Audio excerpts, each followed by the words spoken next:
So I've been reserving my opinion on some of the most recent events in the national news. And there's been some other things that I would have loved to have just stated openly previously, but that kind of thing will just get my channel shut down.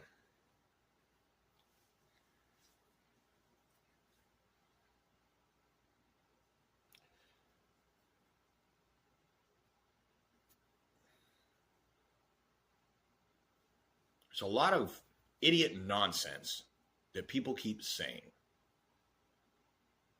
And it's flatly not true, easily refuted. But they keep saying it anyway. A whole bunch of different things. And I had a couple conversations with some coworkers the last couple of days about some of the stuff. And everybody, for the most part, that I talk to kind of can see it. But then, of course, there's always people. If you're having a conversation around other people and you notice someone kind of eyeing you sideways while you're talking or whatever, they might be listening, they might be agreeing, they might be thinking, oh, this guy's a freaking weirdo.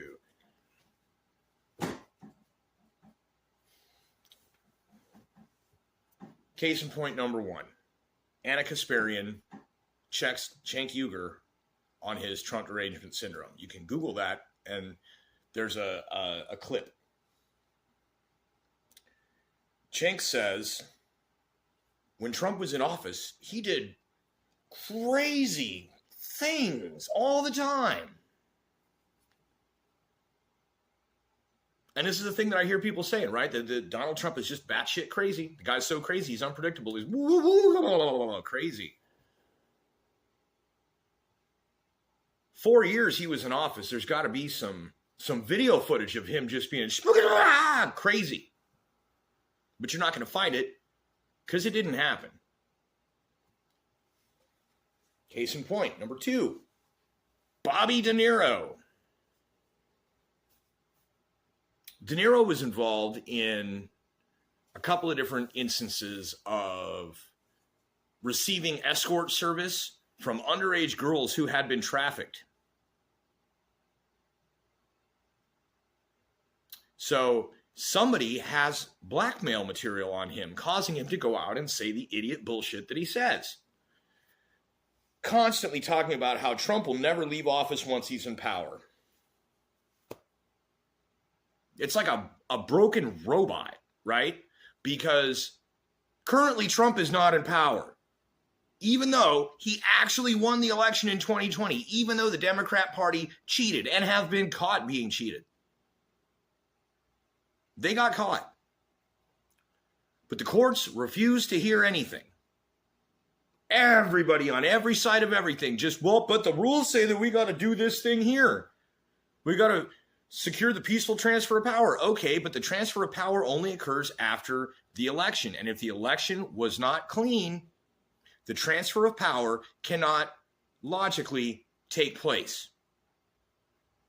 At that point, whoever is in power and accepting a transfer of power is a usurper of power. Now, you can talk to some people that are Democrat voters, and they will tell you that they secretly harbor the belief that Trump not only actually won the election in 2020, but assumed power secretly and allowed a frontman, Joe Biden, because apparently they thought that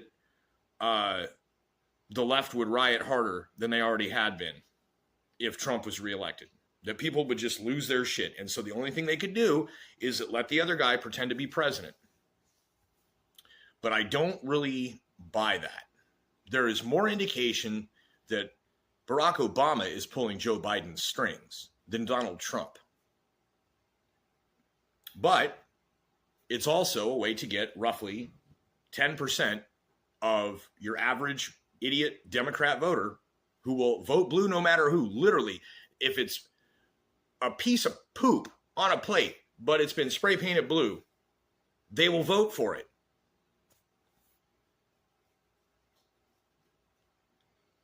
You can get some of these people to actually admit that they do in fact believe that Donald Trump won the 2020 election.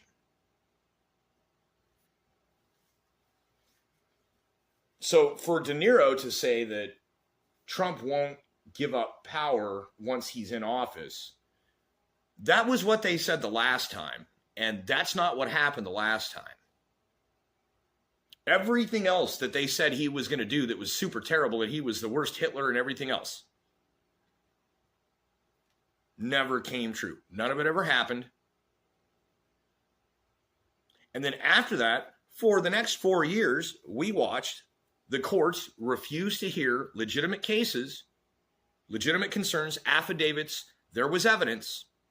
The only couple of cases that got through, that actually did get seen, got to discovery, found out that it actually did happen that way, and then the case was summarily dismissed for other reasons, which requires that all the evidence go back into being sealed so that no one can see it.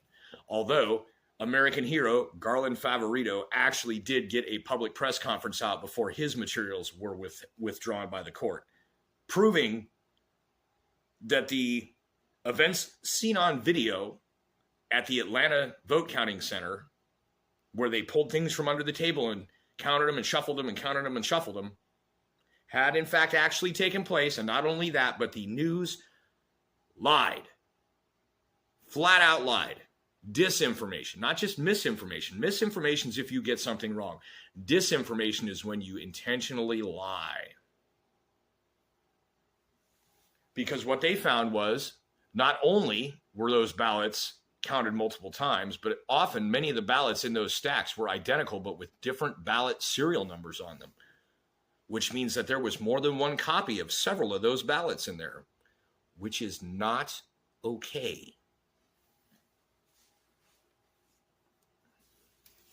Then, during the 4-year period there, we not only saw the courts decline to hear any legitimate cases, we watched the Justice Department under the current president, who accepted the transfer of power as a usurper, mind you, having usurped power from who fairly won the election, but was not able to fight hard enough to take the country back. This usurper took power and then immediately went about prosecuting the previous president as a political adversary, trying to charge him for things that were not illegal as president, trying to charge him for things that were not illegal as president that Biden himself had also done, who during not being president as a vice president or as a senator had done, which for him at the time with those positions, highly illegal. So we've seen the complete uneven application of the law, political prosecution of an opponent, and the big one, divisive rhetoric, insightful divisive rhetoric. A number of people have been attacked over the years simply because someone thought they were a Republican or a Trump supporter, and it did not occur in the other direction. The news, broadcasting 24/7 for years, that Trump and his followers, his supporters, are Nazis, that they are evil, that they are a threat, a mortal and imminent threat, a clear and present danger.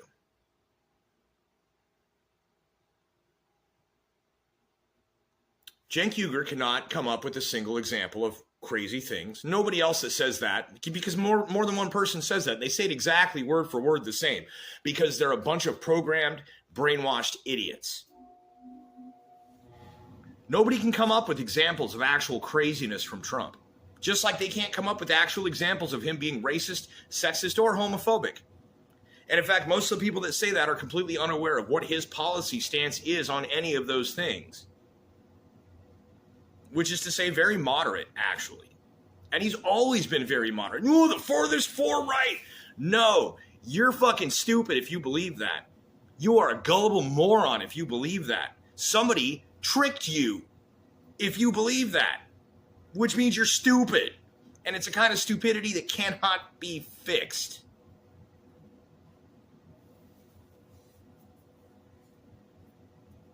Years and years of propaganda, divisive rhetoric, inciting violence against one political side by the other, while simultaneously projecting all of their own crimes and iniquities onto their opponents.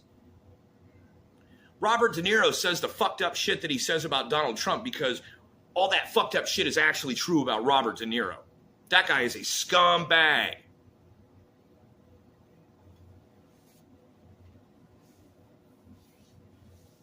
That little clip that's going around today about Don Jr. telling a MSNBC reporter to get because they start lying about the Obama kids in cages being Trump's kids in cages.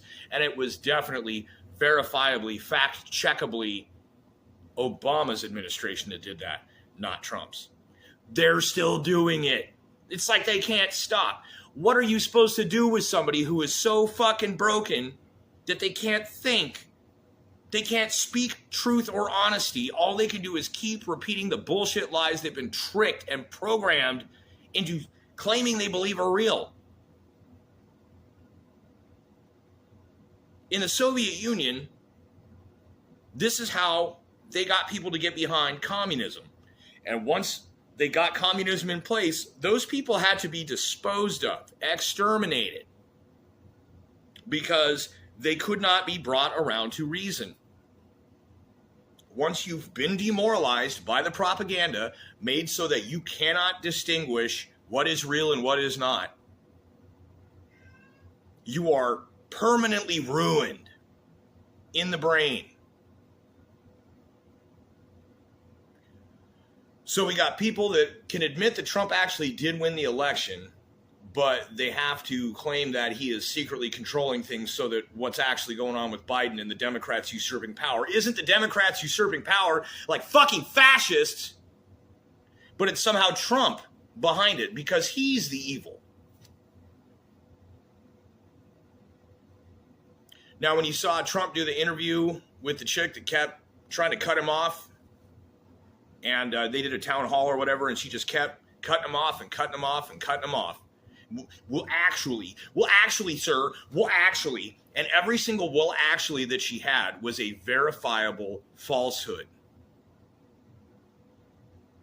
Fast forward to various potential vice presidential candidates being interviewed on same or similar news networks. Marco Rubio, Vivek Ramaswamy, a few others. And every one of them that they get on there and they say, well, I got to ask you this question here. Now, will you pledge right now and right here, right? They're trying to trick them with words. They're trying to bind a person verbally, which is what fascists do. So can we get your commitment right here and right now that you will pledge that whatever the results of the election, you will accept them? And they all say the same thing because they've been trained on how to respond to this. Sure, if it's fair, if it's a clean election, if it's fair, and then the news reporter whose job is to report objectively, not to interject opinion or to simply disagree with the person because they personally differ politically. For this reporter to say, well, but I mean, you might say that either way.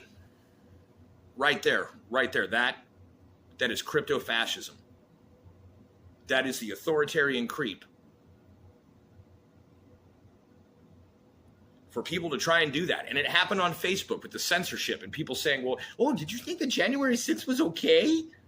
Well, no, honestly, I knew it was a trap the entire time. But as I've been saying, in order for the January 6th event to have actually been effective at taking back America and stopping the usurpation of power by criminals, everyone there should have been well armed. And as they were not, there was never a chance of anything. Because when you've already got fascists taking power, usurping from the rightful winner of an election, they are not going to listen to your protests, your stamina, your ferocity as a patriotic American to say, it's not okay, will not affect them. They don't care. Doesn't matter. They're already in the building. What I'm getting at, my ultimate point here is, somebody just tried to shoot a presidential candidate at a rally. And the people who incited such violence immediately began saying, well, we need to turn down the rhetoric a little bit. We need to not be so divided. Fuck you. You started it. You brought it on. And as soon as the actual definable effects occurred, you act like it's somebody else's fault. The news media are propagandists. They are fascists. The people running the government right now are fascists, authoritarians.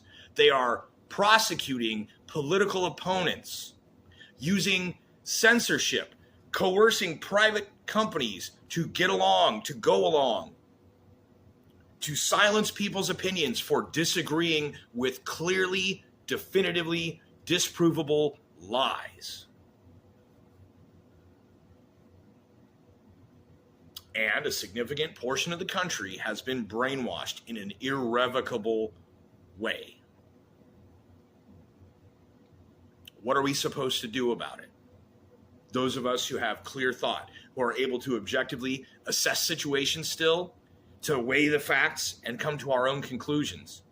What are we sane, intelligent people supposed to do when a significant percentage of the population are uselessly, permanently broken, and as such prone to violent outbursts? What are we supposed to do? I know what we're supposed to do, and if I say it, my channel will get deleted. The purge is coming.